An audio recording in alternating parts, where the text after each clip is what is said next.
ಮೀರನ blame ಮಾಡೋದು ಸರಿಯಲ್ಲ ಅನ್ಸುತ್ತೆ.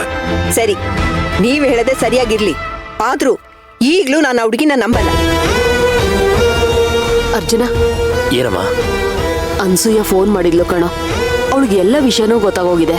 ಮೀರಾ ಮನೆಗೆ ಹೋಗಿ ಒಂದೇ ಸಮ ಅಳ್ತಾ ಇದ್ದಾಳಂತೆ. ಎಷ್ಟು ಹೇಳಿದ್ರು ಸಮಾಧಾನನೇ ಆಗ್ತಿಲ್ವಂತೆ ಕಣೋ. ಈಗೇನು ಮಾಡೋದು? ಮೀರಾ ಇನ್ಮೇಲೆ ನಮ್ಮ ಮನೆಗೆ ಬರಲ್ವಂತೆ. ನಿನ್ ಹತ್ರ ಮಾಡ್ತಿದ್ ಕೆಲ್ಸನೂ ಬಿಟ್ಬಿಡ್ತಾಳಂತೆ. ಇಂಥ ಸ್ಥಿತಿಲಿ ಅವಳೇನಾದ್ರೂ ಕೆಲ್ಸ ಬಿಟ್ರೆ ಖಂಡಿತವಾಗ್ಲೂ ಒಳ್ಳೇದಾಗಲ್ಲ ಅರ್ಜುನ.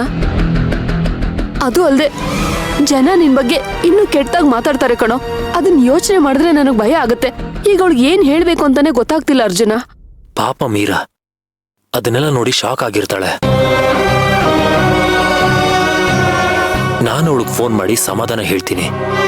ಇಷ್ಟಕ್ಕೆಲ್ಲ ಕೆಲಸ ಬಿಡಬೇಡ ಅಂತ ಹೇಳ್ತೀನಿ. ಅಯ್ಯೋ ದೇವ್ರೆ, ನೀವೆಲ್ಲ ಯಾಕ ಮೀರಾ ಬರೋ ವಹಿಸ್ಕೊಂಡು ಮಾತಾಡ್ತಿದ್ದೀರೋ ನನ್ಗೆ ಗೊತ್ತಾಗ್ತಿಲ್ಲ. ನಾನ್ ಬೇಕಾದ್ರೆ ಬರ್ಕೊಡ್ತೀನಿ. ಇದೆಲ್ಲ ಅವಳದೇ ಕಿತಾಪತಿ. ನಮ್ಮ ಅರ್ಜುನ ಸೇವಂತಿನ ದೂರ ಮಾಡ್ಬೇಕು ಅಂತ ಅವಳೇ ಏನೋ ಸಂಚು ಮಾಡಿದ್ದಾಳೆ ಅಂತ ನನ್ನ ಮನಸ್ಸು ಹೇಳ್ತಾ ಇದೆ. ದಯವಿಟ್ಟು ದಯವಿಟ್ಟು ನನ್ನ ಮಾತನ್ನ ನಿಮ್ ತಲೆಗಳಿಗೆ ಹಾಕೊಳ್ಳಿ.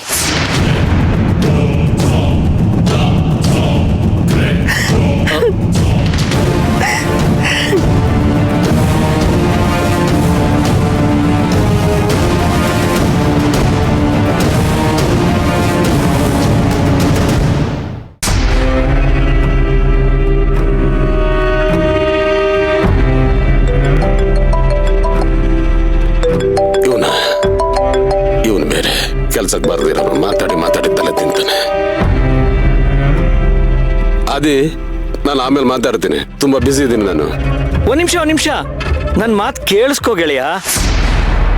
ನೀನು ಯಾವ ವಿಷಯದಲ್ಲಿ ಬಿಸಿ ಇದ್ರೂ ಅದನ್ನ ಪಕ್ಕಕ್ಕಿಟ್ಟು ನನ್ನ ಮಾತನ್ನ ಕೇಳಿಸ್ಕೊಳ್ಳೇಬೇಕು. ಈಗ ನಾನು ಹೇಳಕ್ ಹೊರಟಿರೋ ವಿಷಯ ಬೆಂಕಿ ತರ ಇದೆ. ತಡ ಮಾಡಿದ್ರೆ ಎಲ್ಲರೂ ಸುಟ್ಟಾಕ್ಬಿಡುತ್ತೆ. ಏನಾಯ್ತು? ಕನಸು ಮನ್ಸಲ್ಲೂ ಯೋಚನೆ ಮಾಡಕ್ಕಾಗ್ದಂತ ಒಂದು ದೊಡ್ಡ ಅನಾಹುತ ನಡೆದೋಗಿದೆ ನಿನ್ನ ಮಗಳ ಬಾಳಲ್ಲಿ.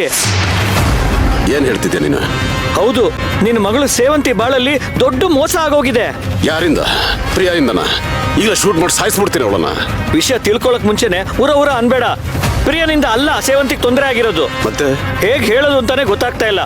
ಅವಳಿಗೆ ಮೋಸ ಆಗಿರೋದು ಅವಳಿಗೆ ಅಗ್ನಿ ಸಾಕ್ಷಿಯಾಗಿ ತಾಳಿ ಕಟ್ಟಿರೋ ಗಂಡ ಅರ್ಜುನಿಂದ. ಅದೇ ಅರ್ಜುನ್ ಬಗ್ಗೆ ತಪ್ಪಾಗ ಮಾತಾಡಿದ್ರೆ ನಾಲ್ಗೆ ಸೀಳ್ಬಿಡ್ತೀನಿ. ನನ್ನ ಹಳಿ ಅಪ್ಪಟ ಅಪರಂಜಿ ಸೇವಂತಿ ಅವನನ್ನ ಪಡೆಯೋದಕ್ಕೆ ಪುಣ್ಯ ಮಾಡಿರ್ಬೇಕು. ಯಾರಿಂದ ಏನ್ ಬೇಕಾದ್ರೂ ಅನ್ಯಾಯ ಆಗ್ಬೋದು ಸೇವಂತಿಗೆ. ನನ್ನ ಹಳಿನಿಂದ ಸಾಧ್ಯ ಇಲ್ಲ. ಸುಳ್ಳು ಹೇಳ್ಬೇಡ. ಅದೇ ಬ್ಯಾಡ್ ಟೈಮ್ ಬಂದ್ರೆ ಬಂಗಾರನು ಕಾಗೆ ಬಂಗಾರ ಆಗ್ಬಿಡುತ್ತೆ. ಇಲ್ಲಿ ನಾವ್ ಅನ್ಕೊಂಡಂಗಿಲ್ಲಪ್ಪ. ನಿನ್ನ ಅಳಿಯ ಅರ್ಜುನ್ ನಾಲಾಯಕ್ಕು. ಏನೇನೋ ಮಾತಾಡಿ ಟೆನ್ಷನ್ ಕೊಡ್ಬೇಡ ನನಗೆ. ಸರಿಯಾಗಿ ಮಾತಾಡು. ಅರ್ಜುನ ನಿನ್ನ ಮಗಳು ಸೇವಂತಿ ತಲೆ ಎತ್ತಬಾರ್ದು ಅಂತ ಕೆಲಸ ಮಾಡ್ಬಿಟ್ಟಿದ್ದಾನೆ. ಅದೇ ಮೀರಾ ಅಂತ ಒಬ್ಳಿಲ್ವಾ, ಆ ಹುಡುಗಿ ಜೊತೆ ಯಾವ್ದೋ ಲಾಡ್ಜ್ ಅಲ್ಲಿ ರೆಡ್ ಹ್ಯಾಂಡ್ ಆಗಿ ಸಿಗ್ಬಿದ್ದಿದ್ದಾನೆ. ಮೀರಾ ಅಂದ್ರೆ ಅವನ್ ಪಿ ಆಗಿ ಸೇರ್ಕೊಂಡಿದ್ಲಲ್ಲ, ಅವಳ? ಹ್ಞೂ ಅವಳೇ. ಅವಳು ಪರ್ಸನಲ್ ಅಸಿಸ್ಟೆಂಟ್ ಆಗಿ ಬಂದು ಸೇವಂತಿ ಪರ್ಸನಲ್ ಲೈಫ್ನೇ ಬರ್ಬಾದ್ ಮಾಡಕ್ ಬಿಟ್ಟಿದ್ದಾಳೆ. ಏನ್ ನಡೀತು ಅಂತ ಸರಿಯಾಗಿ ಹೇಳು. ನನಗೆಲ್ಲ ಗೊತ್ತಿದೆ. ನೀನ್ ಇಷ್ಟೊಂದು ಶಾಕ್ ತಗೊಳ್ಳೋ ಅವಶ್ಯಕತೆ ಇಲ್ಲ.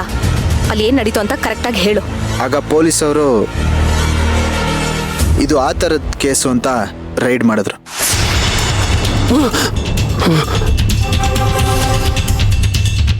ಓ, ಉಂಗ್ರ ಬ್ಯೂಟಿಫುಲ್.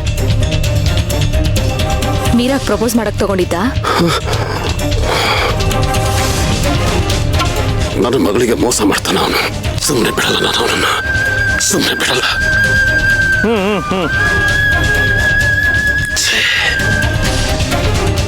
ಅರ್ಜುನ್ ಸೇವಂತಿ ಮೋಸ ಮಾಡ್ತಾನ. ಮೀರಾ ಸಾಯಿಸ್ಬಿಡಬೇಕು. ನನ್ನ ಮಗಳ ಬಾಳಿಗೆ ಯಾರು ಅಡ್ಡ ಬರ್ತಾರೆ ಮುಗಿಸ್ಬಿಡ್ಬೇಕು.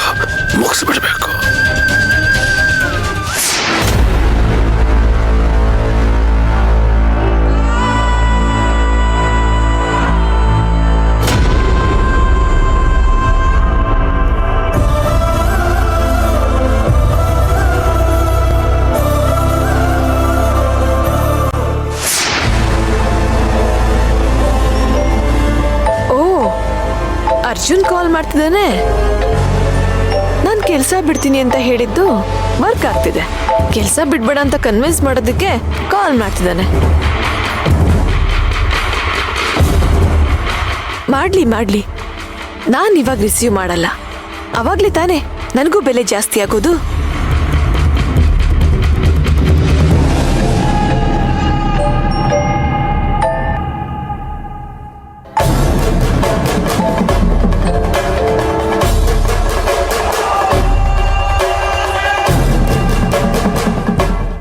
ಅರ್ಜುನ್, ಅಲ್ಲಿ ನಿನ್ ಸಂಸಾರ ಮನೆಯೊಂದು 3 ಬಾಗಿಲಾಗಿದೆ. ಆದ್ರೂ ನೀನ್ ನನ್ ಬಗ್ಗೆ ಯೋಚನೆ ಮಾಡ್ತಿದ್ಯಲ್ಲ. ಇದಕ್ಕೆ ನಾನು ನಿನ್ ಬಗ್ಗೆ ಕರುಣೆ ಪಡ್ಬೇಕು ಅಥವಾ ನಿನ್ ದಟ್ಟತನಕ್ಕೆ ನಗಬೇಕು ಒಂದು ಅರ್ಥ ಆಗ್ತಿಲ್ಲ. ಒಟ್ನಲ್ಲಿ ನಾನು ನಿನ್ನ ಅವಸ್ಥೆ ನೋಡಿ ನಾನಂತೂ ಫುಲ್ ಮಜಾ ತಗೋತಾ ಇದ್ದೀನಿ.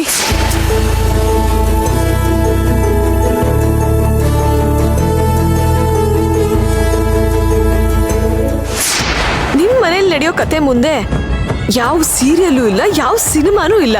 ಫುಲ್ ಪೀಕಲ್ಲಿ ಹೋಗ್ತಾ ಇದೆ. ಅಲ್ಲಿ ನಿನ್ ಹೆಂಡತಿ ನಿನಗೆ ಡಿವೋರ್ಸ್ ಕೊಡ್ಬೇಕು ಅಂತ ಪ್ಲಾನ್ ಮಾಡ್ತಾ ಇದ್ದಾಳೆ. ನಿಮ್ ಗಂಡ ಹೆಂಡತಿ ಸಂಬಂಧ ಕಿತ್ತೋಗ್ತಾ ಇರೋದೇ ನನ್ನಿಂದ. ನೀನು ನಿನ್ ಹೆಂಡತಿನ ಸಮಾಧಾನ ಮಾಡೋದ್ ಬಿಟ್ಟು ನನ್ನನ್ನ ಸಮಾಧಾನ ಮಾಡೋಕ್ ಟ್ರೈ ಮಾಡ್ತಿದ್ಯಾ. ನಾನ್ ಕೆಲ್ಸ ಬಿಡದೇ ಇರ್ಲಿ ಅಂತ ಒದ್ದಾಡ್ತಾ ಇದ್ಯಾ. ನೀನ್ ಹೀಗೆ ನನ್ ವಿಷಯಕ್ಕೆ ತಲೆ ಕೆಡ್ಸ್ಕೊಂಡು ನನ್ ದಾರಿಗೆ ಬರ್ಬೇಕು ನೀನು. ಆಗ್ಲೇ ಪೂರ್ತಿ ನನ್ ಕಂಟ್ರೋಲಲ್ಲಿ ಇರೋದು.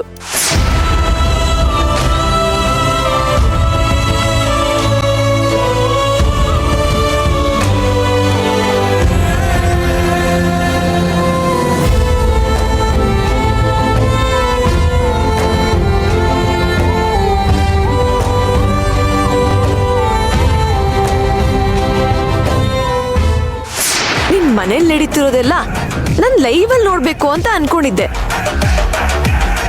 ಆ ಸೇವಂತಿ ಎಂತ ದಡ್ಡಿ, ಅವಳು ನನ್ನನ್ನ ಅರ್ಜುನ ಕೊಟ್ಟು ಮದ್ವೆ ಮಾಡ್ಬೇಕು ಅಂತ ಪ್ರಯತ್ನ ಪಡ್ತಿದ್ದಾಳೆ. ಲೇ ಸೇವಂತಿ, ನಿನ್ನ ಮನೆ ಬಿಟ್ಟು ಓಡಿಸ್ಬೇಕು ಅಂತ ನಿಮ್ ಅತ್ತೆ ಕಲ್ಪನಾ ಮತ್ತೆ ನಿನ್ ಮೈದ್ನ ಅಶ್ವಿನ್ ಮಾಡಿರೋ ಪ್ಲಾನ್ ಪ್ರಕಾರ ನೀನ್ ಆಟ ಆಡ್ತಾ ಇದ್ಯಾ ಕಣೆ.